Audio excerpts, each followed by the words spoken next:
Salam sehat selalu. Semoga tidak bosan ya, tidak ngantuk karena kita di sini belajar sambil bersenang-senang. Baik, saya akan langsung ke materi. Kita akan berbagi di sini sharing ya. Saya akan membawakan tentang PPI di penunjang.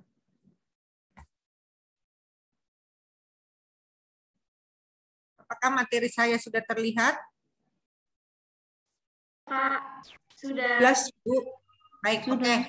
Baik, Bapak Ibu, kita sudah dari hari pertama sampai hari ketiga ya, masih tetap semangat, puji Tuhan kita sehat semua.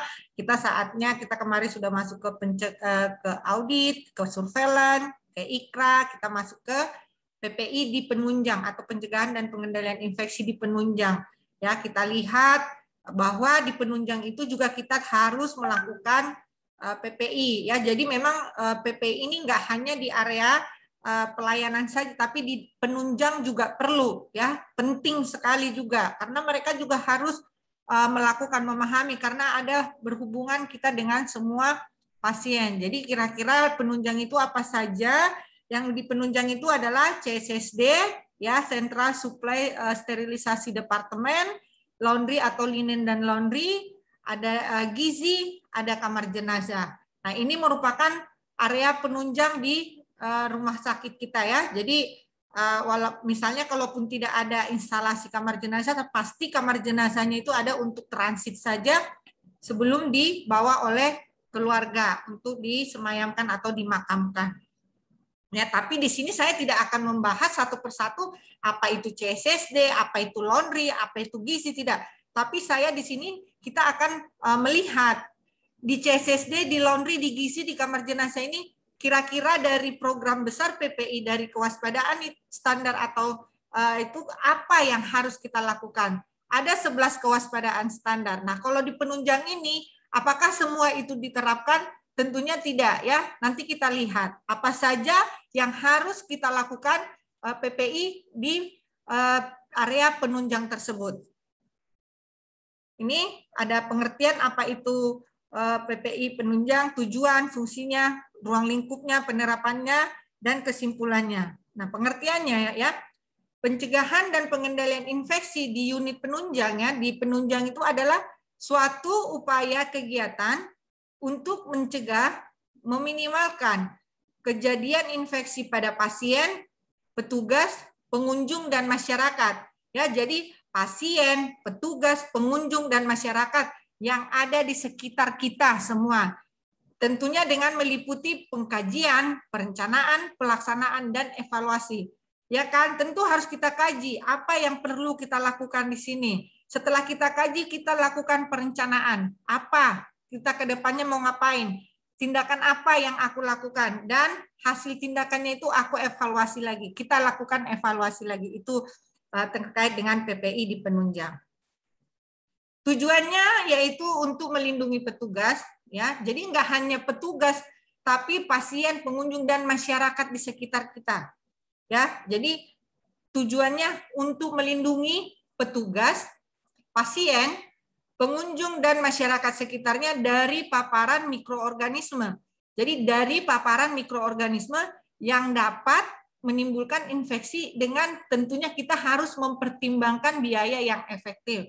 Ya, prinsipnya PPI itu ya, ingat ya, harus mempertimbangkan cost efektif.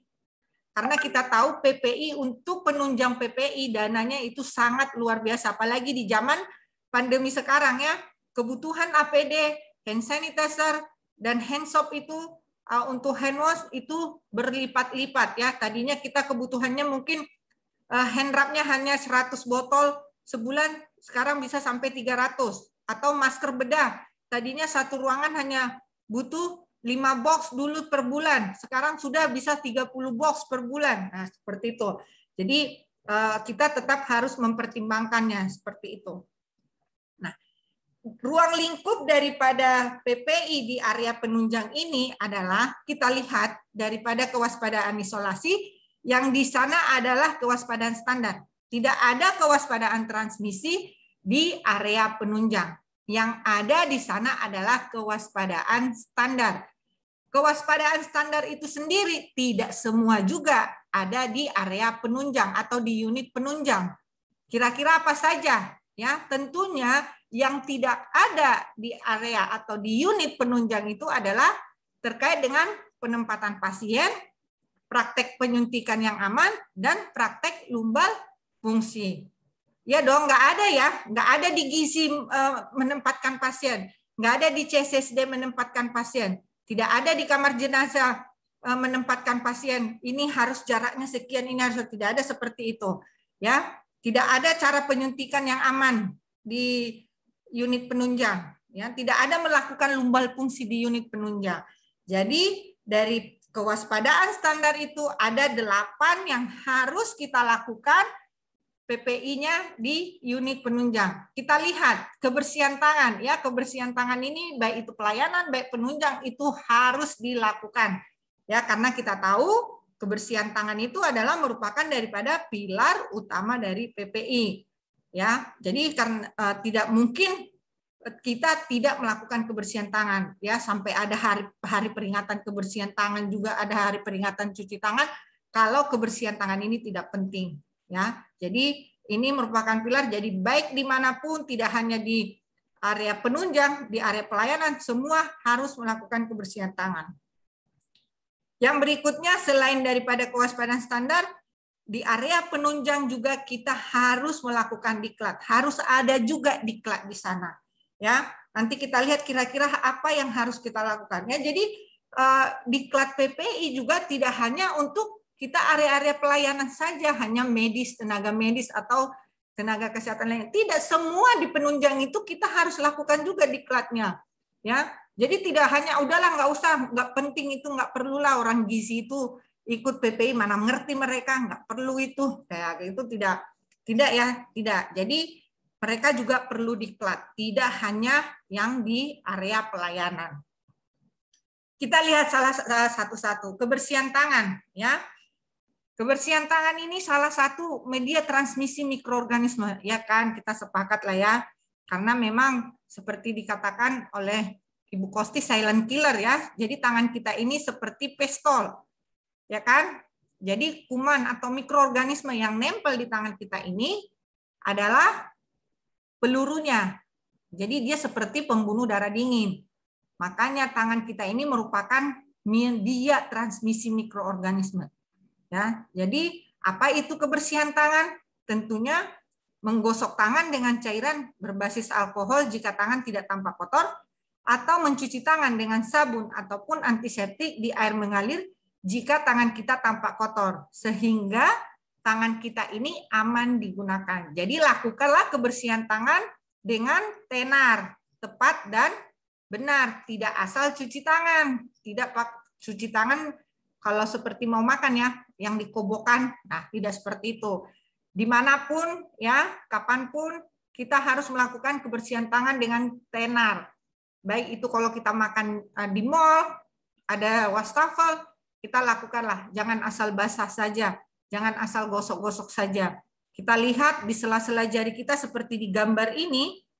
Nah di sini banyak mikroorganisme yang nempel. Kalau ini kita tidak benar melakukan kebersihan tangan, ya ini dia nggak akan hilang, ya dia akan nempel terus. Nanti dia akan di sini berkolon-kolon, mereka berkoloni di sini, ya nanti dia bisa jadi patogen di sini, dia makin lama diam di situ sehingga bisa mengakibatkan penularan, terjadi infeksi, ya.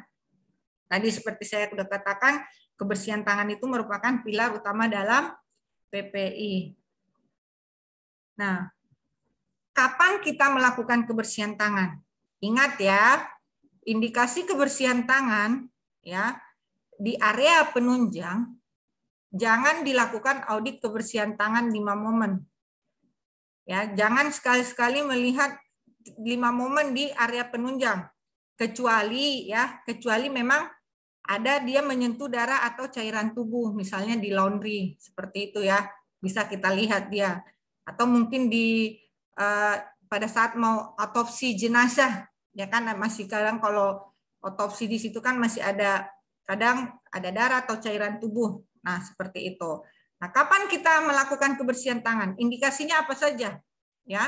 Setelah menyentuh peralatan yang terkontaminasi darah, cairan tubuh sekresi dan ekskresi. Peralatan ini di CSSD, ya, alat-alat yang dari kamar operasi atau habis melakukan tindakan ganti korban atau rawat luka, ya kan? Sebelum kita menyentuh peralatan steril, nah di CSSD, bila tangan kita tampak kotor, ya tentu kalau tangan kita kotor ya kita harus melakukan kebersihan tangan lah dengan air mengalir, ya. Segera setelah melepas sarung tangan, sebelum dan melepas sarung tangan, kita harus melakukan kebersihan tangan. Segera setelah keluar dari toilet atau membersihkan sekresi hidung yang suka ngupil, ya, udah ngupil, dilap ke tembok atau ke tisu, dilap lagi ke bajunya, nggak cuci tangan, nah, nggak boleh. Kita harus bersihkan tangan kita. Ya, dari toilet juga ya. Kita udah dari toilet, ya kita habis buang BAK mungkin, kita udah cuci tangan di wastafel, kita buka pintu lagi, bekas orang, kita langsung tidak. Sebaiknya boleh kita buka pintu dulu, lakukan kebersihan tangan, kita keluar, boleh seperti itu. Dia silakan dimodifikasi, tapi keluar dari toilet itu atau dari kamar mandi kita bolehlah melakukan kebersihan tangan.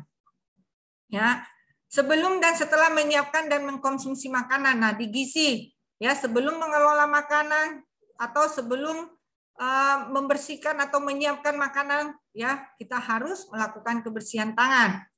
Atau sebelum kita mengkonsumsi, ialah masa ada nggak mau makan tidak melakukan kebersihan tangan walaupun pakai sendok sekalipun, kita harus lakukan kebersihan tangan. Jangan alasan udah pakai sendok kita nggak perlu melakukan kebersihan tangan. Jadi kalau di gizi itu sebelum dia datang belanja dia harus menerima itu semua, harus melakukan kebersihan tangan sebelum dia mengelola. Ya, dia harus melakukan kebersihan tangan sebelum dia menyajikan. Walaupun dia menggunakan sarung tangan untuk makanan yang plastik itu, dia harus wajib melakukan kebersihan tangan.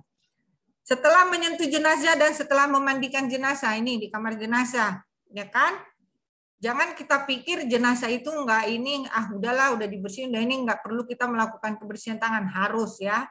Jadi setelah kita memandikan juga, enggak usahlah orang tangan kita basah kok tadi, jangan dianggap karena kita memandikan pasien, tangan kita udah bersih berair-air, kita sabunin itu pasien semua, dianggap tangan kita udah bersih. Tidak, kita tetap harus melakukan kebersihan tangan, ya. Tadi sebelum dan setelah menyiapkan dan mengkonsumsi makanan, sebelum masuk dan tinggalkan ruangan. Siapa di sini yang setiap datang dari rumah, masuk ke ruangannya langsung melakukan kebersihan tangan dulu, baru ganti seragam. Seperti itu. Ada orang enggak datang dari rumah, datang aja langsung ke dalam, ganti seragamnya. Ya, jadi kita harus biasakan begitu kita sampai di rumah sakit, kita langsung cari wastafel, atau kita lakukan kebersihan tangan, ya, atau ke toilet untuk melakukan kebersihan tangan. Karena kita di jalan kita tidak tahu menyentuh apa aja. Kalau kita yang naik angkot kita megang uang bayar transportasi kita.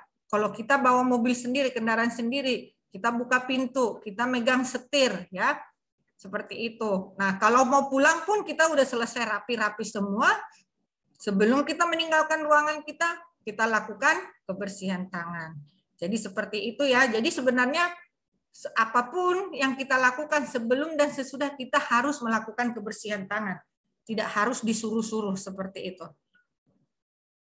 Nah, tentunya untuk kita bisa melakukan atau kita patuh dalam melakukan kebersihan tangan, ya, kita harus menyiapkan fasilitas. Ya kan? Katanya saya disuruh melakukan kebersihan tangan, tapi sabunnya pun nggak ada. Ya kan? Gimana saya mau melakukan kebersihan tangan atau hand rub-nya pun sering kosong. Nah, jadi tentunya fasilitas ini juga harus menjadi perhatian kita. Jadi kalau kita seorang IPCN, ya, kita harus sambil keliling juga wastafel itu kita perhatikan dari mulai kebersihannya. Kita putar kerannya, ngalir nggak, benar nggak, seperti itu ya. Kita begitu kalau datang masuk ke ruangan, kita ke wastafel pura-pura mau cuci tangan, tuh kita masuk ke dalam itu sambil cuci tangan kita lihat. Oh, sabunnya masih ada apa enggak? Tisunya ada apa enggak? Ini tempat sampahnya benar apa enggak? Airnya benar apa? Nah, itu kita perhatikan semua. Jadi kita lihat fasilitasnya ya. Wastafelnya itu harus dengan air bersih ya dan mengalir. bisa dengan menggunakan keran yang otomatis, yang sensor ya, yang seperti di mal-mal, atau udah ada juga beberapa rumah sakit yang menggunakan sensor atau yang menggunakan siku ya, yang seperti leher angsa itu. Harus ada sabun cair atau antiseptik dalam dispenser pengontrol, bisa dengan otomatis, biasanya di kamar operasi yang otomatis, dan tidak disarankan atau direkomendasikan dengan isi ulang. Ya kalau sudah habis ganti yang baru seperti itu.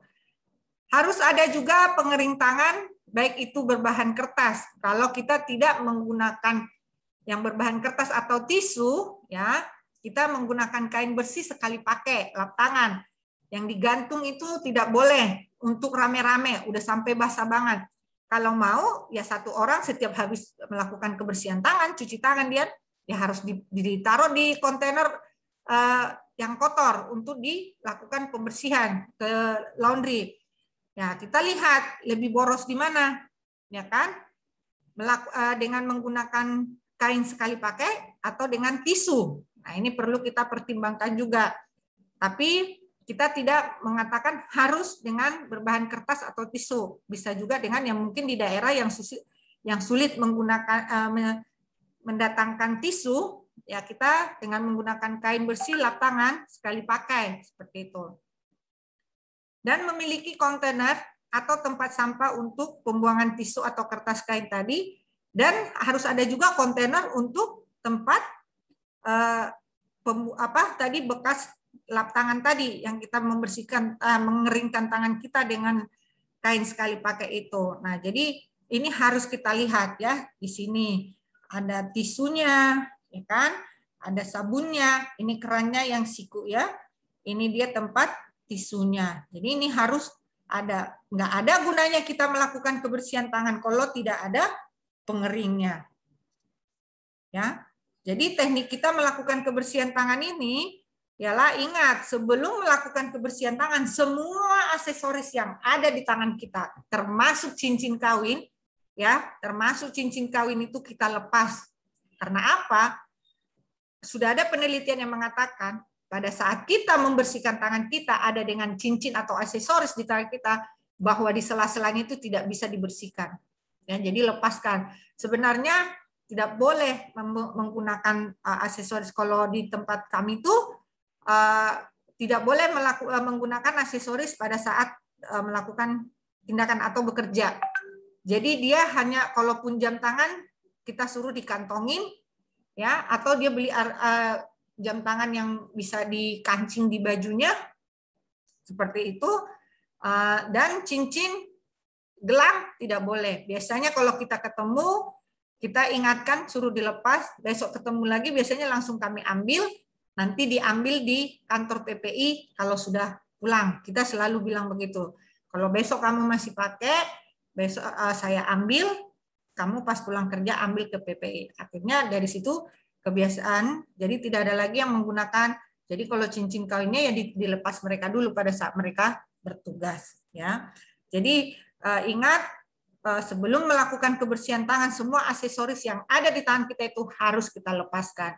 Ya, karena apa juga pada saat menggunakan sarung tangan juga dengan ada aksesoris di tangan kita, itu kan tidak bisa, akan sulit, dan sarung tangannya akan gampang rusak atau sobek.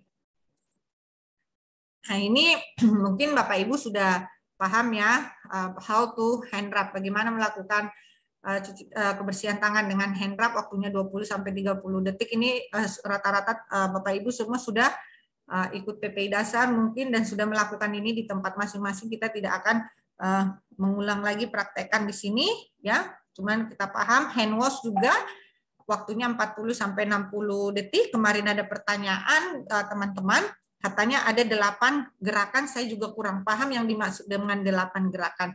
Jadi sebenarnya tidak pernah dikatakan 6 langkah, tidak pernah dikatakan 8 langkah. Kalau ini kita perhatikan, yang tadi hand rub ini 8 langkah. Ya kan? Jadi tidak pernah dikatakan 6 langkah cuci tangan, 8 langkah cuci tangan. Nah, kalau dia lihat seperti ini udah 8 langkah cuci tangan. Jadi cuci tangan atau hand rub itu berapa? Dia area mana saja? Area telapak tangan, ya kan? Sela-sela jari ya, dan telapak tangan seperti itu, punggung dan sela-sela jari, telapak tangan dan sela-sela jari, ya kan? nih sisi jari-jari, ya kan, jempol, ujung jari-jari, dan tangan kita sudah bersih. Nah ini area-area ini. Jadi kalau dibilang, makanya kemarin yang 8 gerakan, saya bingung 8 gerakan. Saya bilang tidak pernah dikasih tahu, diajarkan ke kita. Ada 6 langkah yang kita pahami adalah melakukan 6, ya kan? Dibilang 6 langkah atau 8 langkah, tidak seperti itu. Dengan hand wash.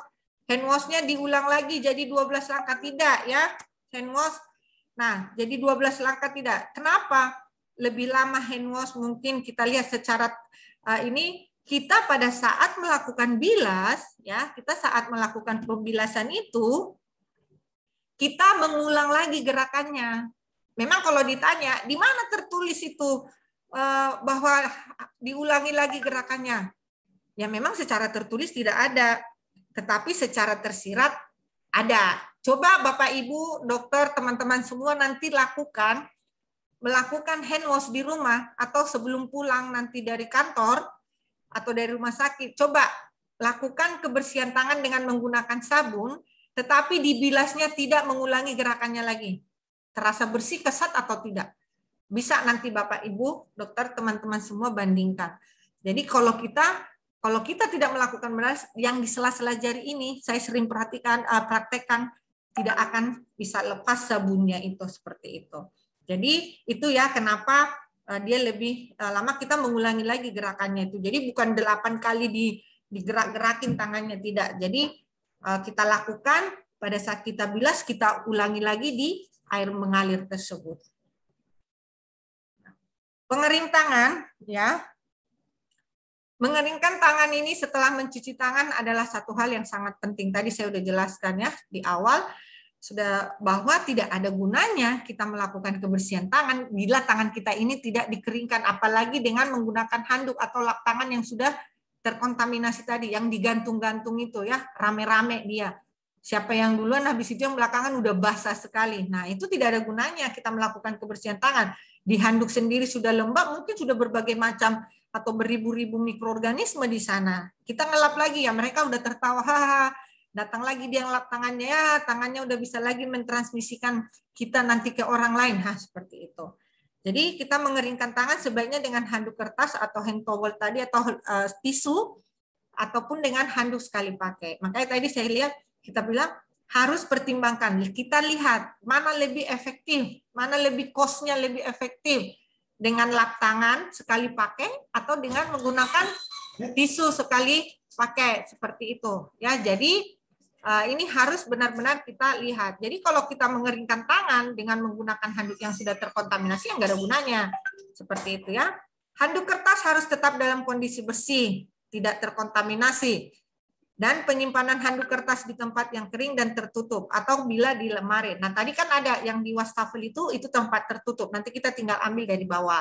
Ya, seperti itu. Jadi kita handuk kertasnya, atau kalau kita menggunakan handuk sekali pakai, kita taruh di kontainer kecil. Ya, di kontainer kecil yang sekali diambil, taruh lagi di tempat kotor dan tertutup. Seperti itu. Kontainernya itu untuk kain sekali pakai lap tangannya itu, tapi tertutup dia.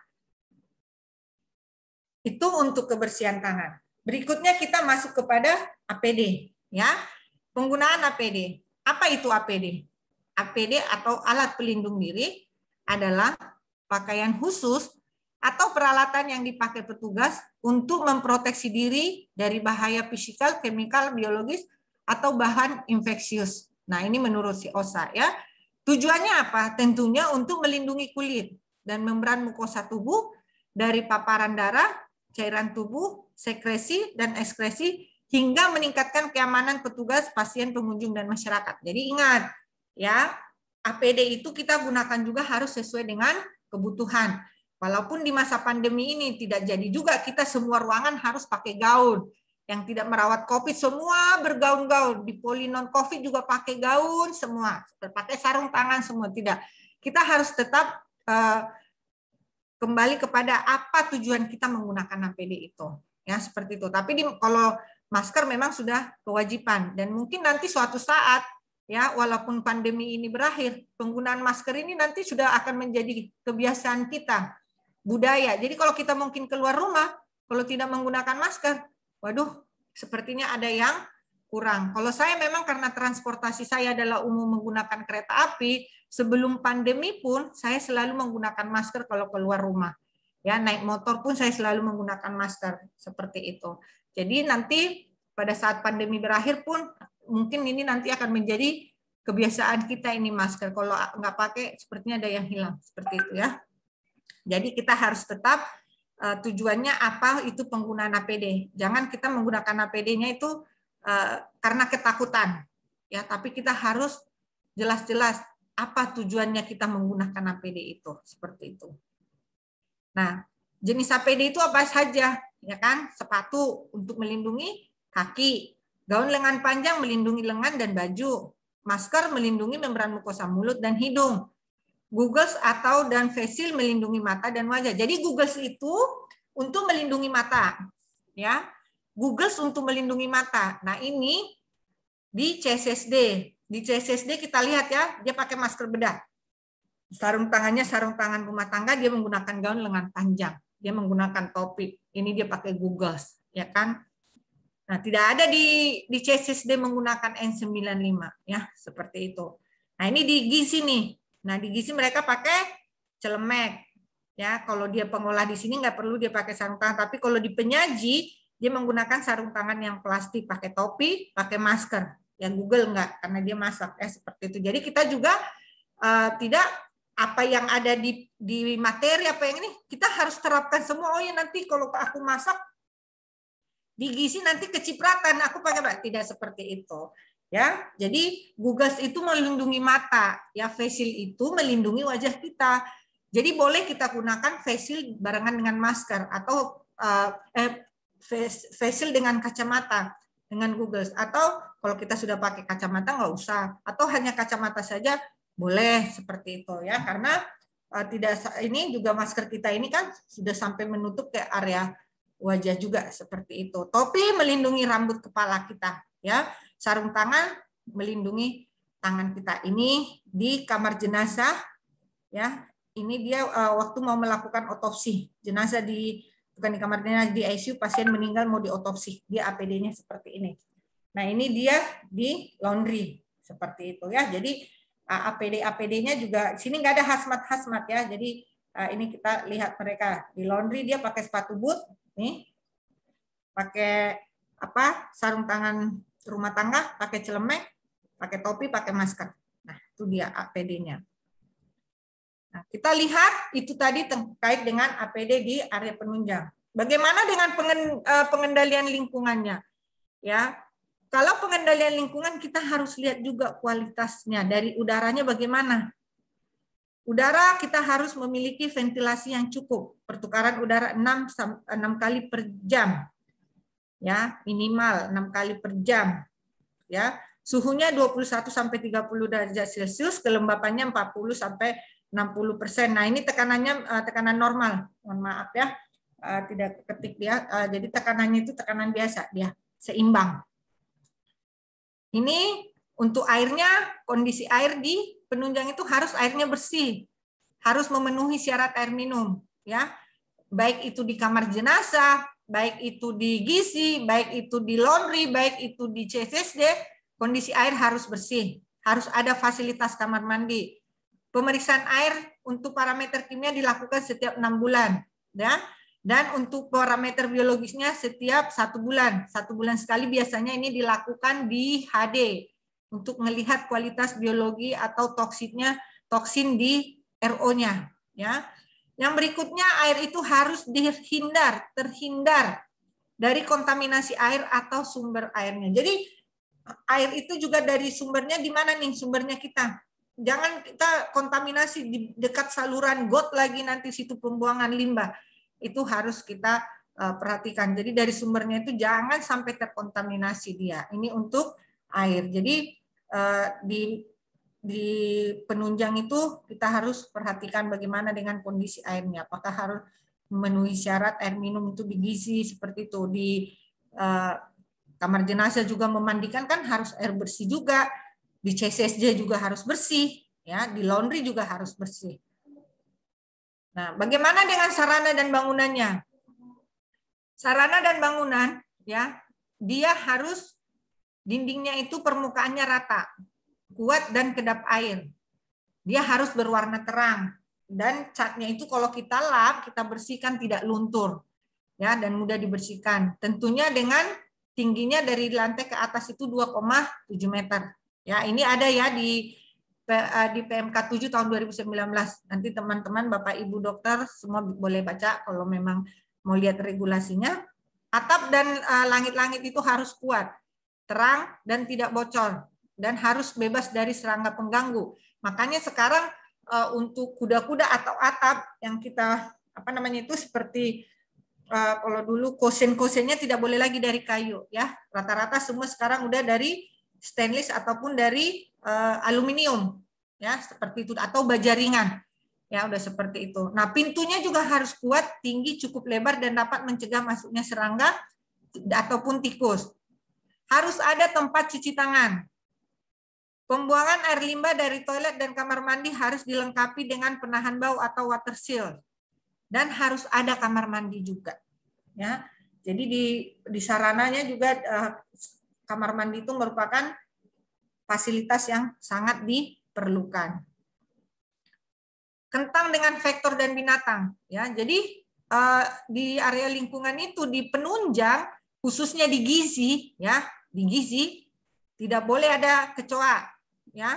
Kecoa itu kalau ada kecoa berarti ada makanan kececer. Tikus apalagi, wah udah nanti pasiennya semua bisa penyakitan, ya, seperti itu.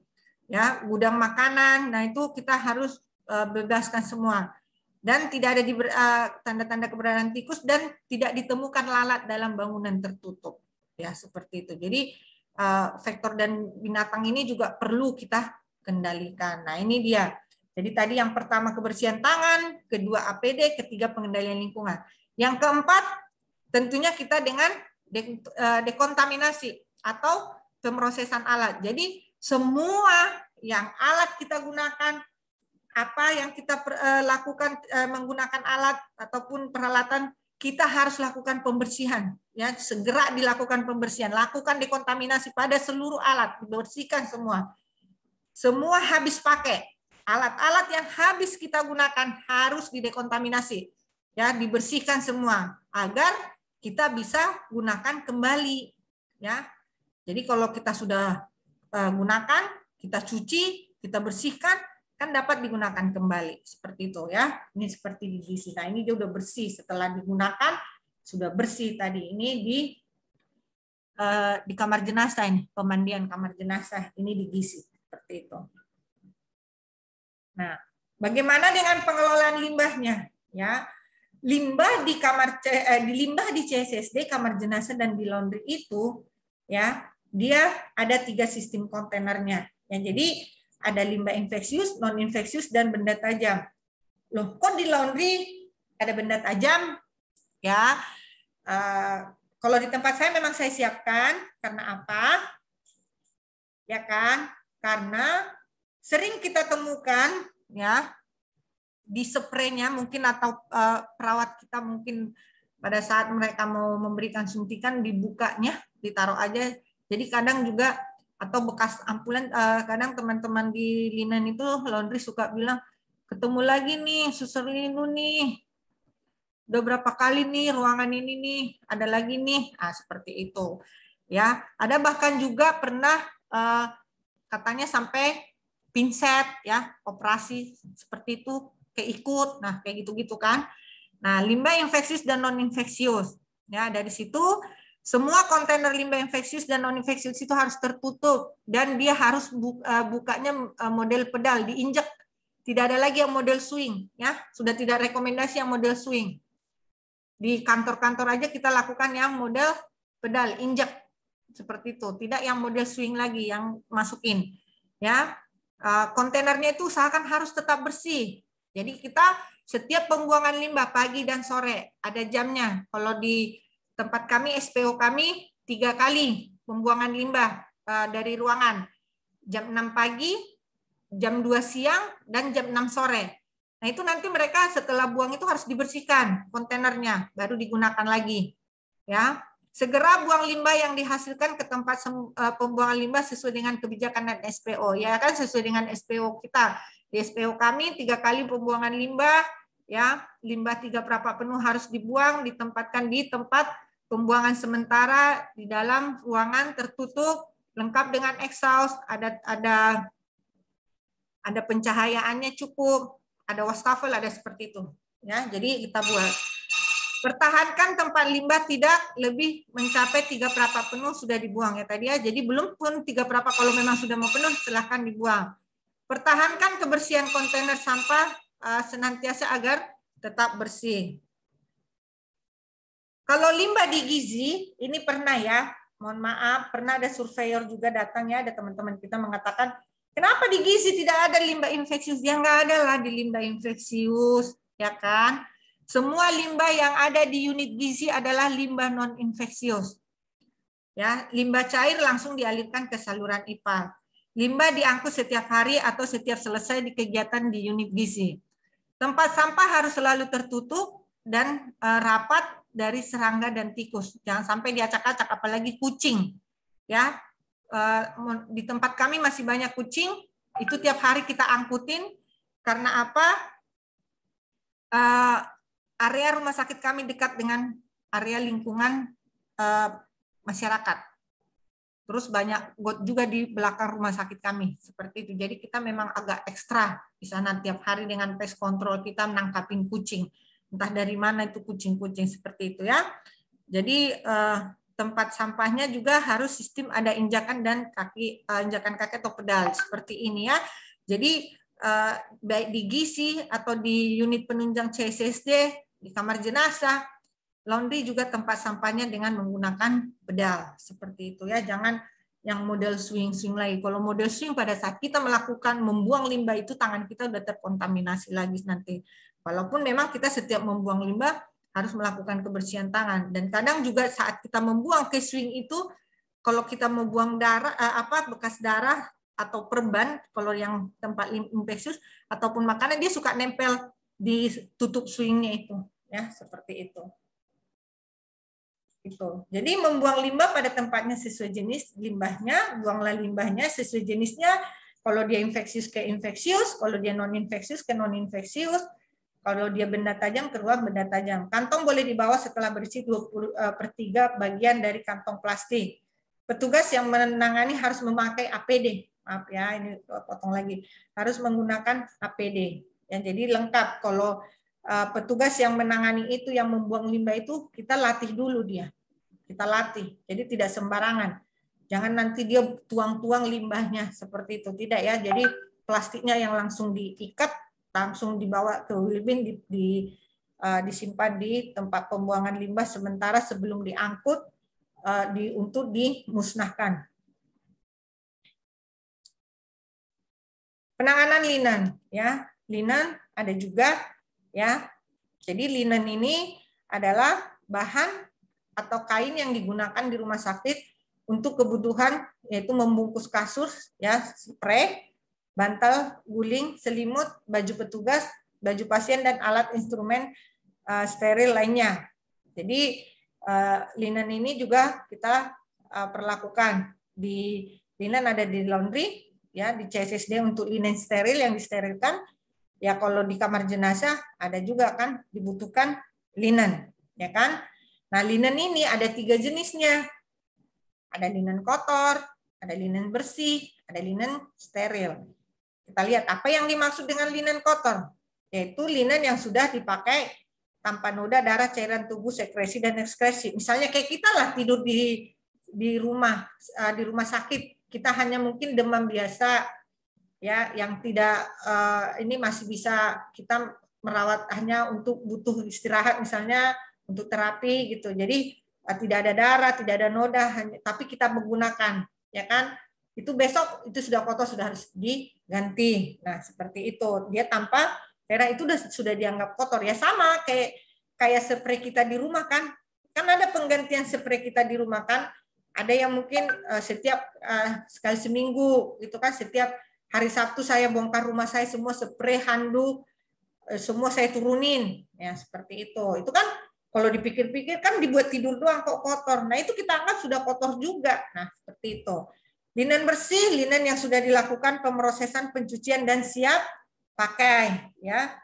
Linen steril, linen yang sudah dilakukan pemrosesan sterilisasi, ya, yang siap dipakai untuk tindakan steril, misalnya untuk tindakan operasi seperti itu, ya. Jadi linen steril ini digunakan untuk tindakan-tindakan yang steril, biasanya di kamar operasi, ya. Nah, kalau linen yang ternoda atau infeksius, ya, linen yang sudah dipakai dan terkontaminasi dengan darah, cairan tubuh, sekresi dan ekskresi. Semua linen yang dipakai di ruang isolasi, termasuk di ruangan isolasi COVID, itu sudah linen infeksius. Sama juga kalau sampah, ya, limbah dari ruangan COVID itu kita anggap limbah infeksius semua. Jadi pasien yang makan, ya sisa makanannya jadi dianggap infeksius juga semua bungkus-bungkus makanannya. Makanya di era pandemi ini limbah kita juga agak naik, ya. Jadi tinggi sekali juga. Jadi kalau dia sudah masuk ke ruang infeksius, ya kan ruangan COVID kita anggap ruang infeksius, ya semua limbahnya ataupun linennya, alat-alatnya kita anggap infeksius seperti itu. Mohon maaf Bu Lindu, waktunya. Ya, baik. Dua lagi setelah saya percepat. Oke, yang berikutnya adalah etika batuk, ya. Etika batuk ini adalah untuk melaksanakan kebersihan pernapasan atau etika batuk sesuai dengan kebijakan dan SPO. Ya, kalau kita sudah melakukan etika batuk, ya tidak mengupil saat bertugas, tidak mengusap-usap wajah dan mata. Menerapkan etika batuk dan bersin selama pandemi COVID kan kita sudah menggunakan masker. Jadi kalau kita etika batuk ini atau bersin ini untuk melakukan kebersihan pernapasan, tentunya dengan ada SPO kita, ya. Dan kita tidak boleh juga kalau sudah kita melakukan jangan mengupil, tidak mengusap-usap wajah. Nah, itu seperti itu, ya, termasuknya di dalam. Ya, kalau kita habis batuk kita upil seperti itu, ya. Nah, perlindungan dan kesehatan karyawan yang terakhir adalah tentunya pada saat kita melakukan aktivitas kita bekerja, kondisi kesehatan prima saat bekerja harus kita perhatikan. Kalau kita sudah tidak prima, lagi tidak enak badan, kita tidak usah bekerja. Tidak menggunakan aksesoris di tangan saat bekerja, menggunakan pakaian seragam dalam kondisi bersih. Jangan dari rumah kita menggunakan seragam, tetapi pakailah seragam saat kita bekerja. Dari rumah kita menggunakan pakaian bebas, sampai di kantor kita pakai baju seragam, kita pulang kita bawa lagi seragam kita untuk dicuci, kita menggunakan pakaian yang dari rumah tadi. Tidak merokok, tidak melakukan recapping jarum bekas pakai. Ada program pemeriksaan kesehatan secara berkala, ada itu biasanya dengan setiap ulang tahun, ya, atau dia ulang tahun dilakukan check up, atau mungkin hari-hari tertentu di tempatnya. Ya, ada program pemeriksaan kesehatan secara berkala, ada alur jika terjadi luka tusukan jarum, ya ada alurnya, ya, kalau tertusuk jarum kemana aja, apa saja yang harus dilakukan. Harus ada gunakan e-washer jika mata terpapar. Sebaiknya mandi sebelum pulang, apalagi di masa pandemi ini, ya. Untuk diklat tentunya kita harus melakukan diklat pendidikan dan pelatihan juga terhadap petugas di CSSD, karena CSSD laundry di sini mereka harus memiliki sertifikasi, ya, khususnya CSSD dan laundry. Dia harus memiliki sertifikasi terkait dengan CSSD dan laundry. Ya, kita lakukan gizi dan pemulasaran kamar jenazah juga harus dilakukan diklat terkait dengan PPI, ya, dengan K3 atau diklat yang lainnya sesuai dengan kebutuhan. Kesimpulannya, pencegahan dan pengendalian infeksi di unit penunjang sangat perlu diperhatikan dan dilaksanakan. Kegiatan yang dilaksanakan di unit penunjang dapat menimbulkan infeksi pada petugas maupun masyarakat di sekitarnya. Penerapan PPI meliputi kebersihan tangan, penggunaan APD, pemrosesan alat, linen, lingkungan, limbah, etika batuk, perlindungan kesehatan karyawan. Terima kasih, semoga bermanfaat. Salam sehat selalu. Ini yang bisa saya sampaikan. Ya, baik. Terima kasih Bu Linduwati. Baik, Bapak Ibu, waktu kita memang sudah lewat, tapi saya mau bernegosiasi dengan Bapak Ibu, kita bisa menambah waktu, ya, untuk beberapa pertanyaan yang sudah disampaikan oleh Bapak Ibu sebelum kita break atau istirahat siang. Setuju Bapak Ibu, ya? Setuju. Baik, terima kasih. Baik, Bu Linduwati, saya akan membacakan ada beberapa pertanyaan dari peserta. Yang pertama di sini dari Pak Handoko. apakah bisa pengering tangan dengan menggunakan alat pengeluar udara kering? Silakan Ibu Linduwati. Baik, terima kasih Pak Handoko. Kering yang seperti hand dryer ya? Iya. Itu tidak direkomendasikan ya Pak. Sudah ada penelitian yang mengatakan ya kalau dia melakukan hand dryer pada saat kita mengeringkan tangan, mikroorganisme tangan kita akan keluar lagi dari mikroorganisme yang ada di hand dryer itu akan turun lagi ke tangan kita. Jadi di situ memang banyak juga mikroorganisme. Jadi kita tidak direkomendasikan kalau Bapak Ibu mau ke mall lebih baik menggunakan tisu mengeringkan tangan daripada hand dryer itu. Jadi tidak direkomendasikan. Lebih baik menggunakan lap tangan kering. Bisa tisu ataupun lap tangan sekali pakai atau handuk sekali pakai. Oke, baik. Terima kasih, cukup jelas Pak Handoko ya. Kemudian yang kedua dari Elvis Lainus. Bagaimana kalau sumber airnya langsung dari PDAM tanpa penampungan langsung ke ruangan? Itu gimana Bu terkait dengan air? Jadi tidak ada toren seperti itu. Iya, tidak ada. Jadi dari ya tidak apa-apa, tapi kita harus tetap melakukan pengecekan dari air pump itu per 6 bulan ya mungkin kita ada waktunya dengan pumpnya kita boleh kita lihat dengan menggunakan mobil yang mana dia selalu menggunakan pengiriman air itu. Tapi kalau dipikir-pikir bagaimana ya cara pump menyalurkan langsung dari maksudnya dari mobil atau dari rumah sakitnya menggunakan air pump? Mungkin Pak Elvis atau Bu Elvis mungkin bisa menjelaskan maksudnya apa nih sumbernya langsung dari pump? Ada penampungan sementara nggak waktu datang? Atau mungkin memang air pump? Air pump Ibu. Oh, kalau air pump tetap kita lakukan pengukuran setiap 6 bulan sekali, kita ambil dari keran terjauh dari sumbernya di mana atau titik-titik di mana kita lakukan. Ya. Jadi air pump itu juga kita lakukan ujinya per 6 bulan dan kalau dia langsung juga ke HD RO untuk melihat biologis untuk toksinnya itu setiap bulan ya kita lakukan. Tetap kita lakukan, jangan mungkin karena dari PAM udah ada, ya kita tetap lakukan, ya. Karena mungkin dari PAM kita kan ada toren juga, bagaimana sistem pengelolaan dari torennya, apakah dilakukan pembersihannya, ya kan? Gerontengnya itu penyimpanan air yang dari PAM itu sebelum dimasukkan ke ruangan-ruangan, keran-kerannya itu, nggak mungkin kan dari PAM semua langsung, pasti dari PAM itu satu sumber, ada geronteng atau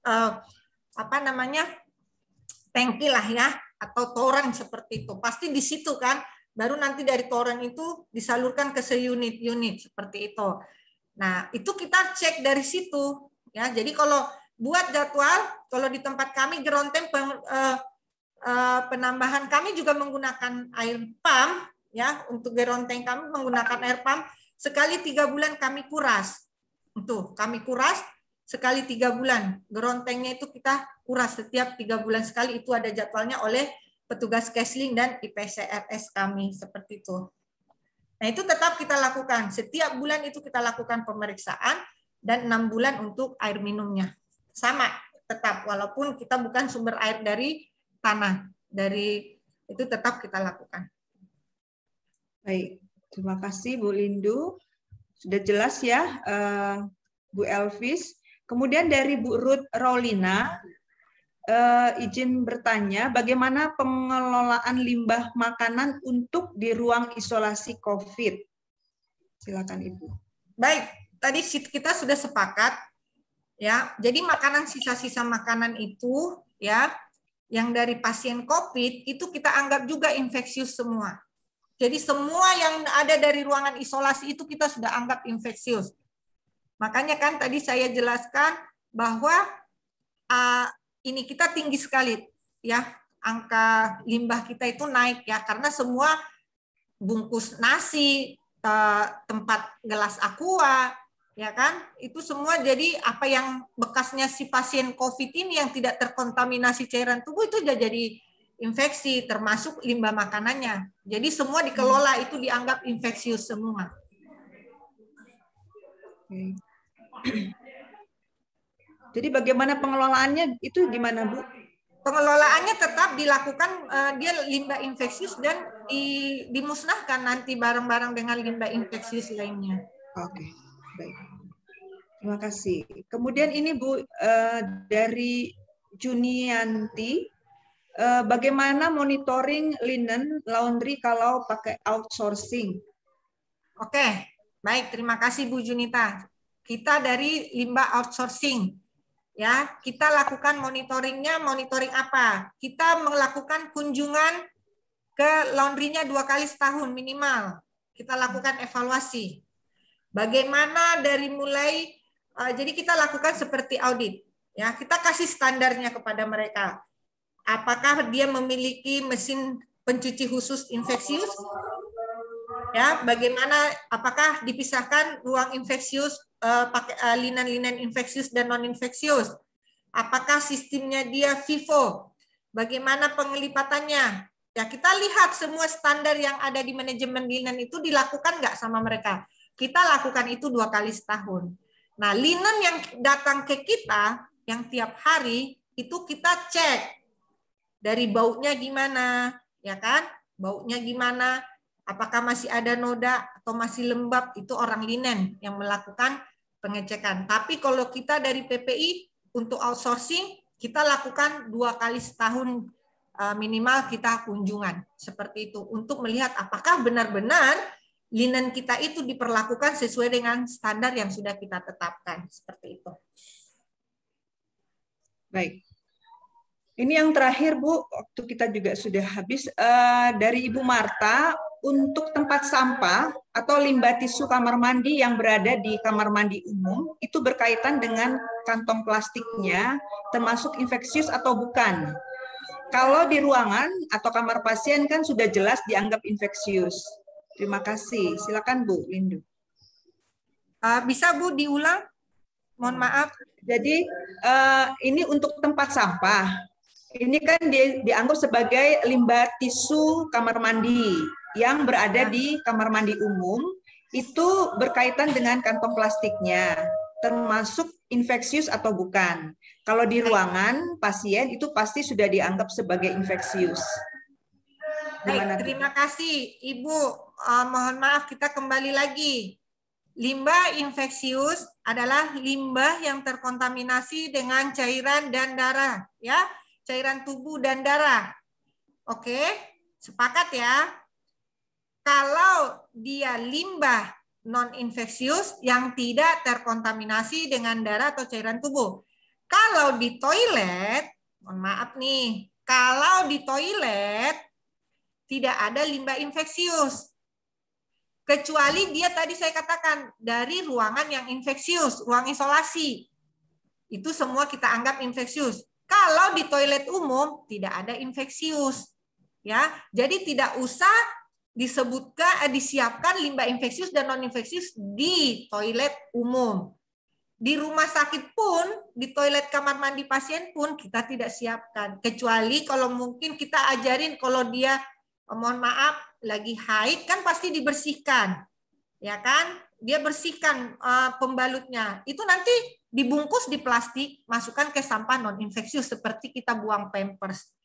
Kecuali pampers berdarah ya kita buang ke limbah infeksius. Jadi tidak ada di toilet umum limbah infeksius. Dia sama sampah. Jadi di toilet kamar mandi pasien pun tidak ada limbah infeksius dan non infeksius. Begitu. Terima kasih.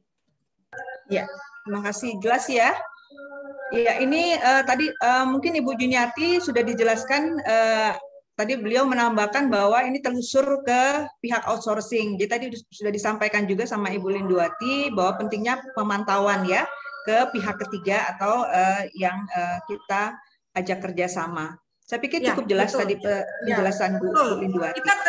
Kita telusur, kita buat toolsnya, kita audit seperti itu.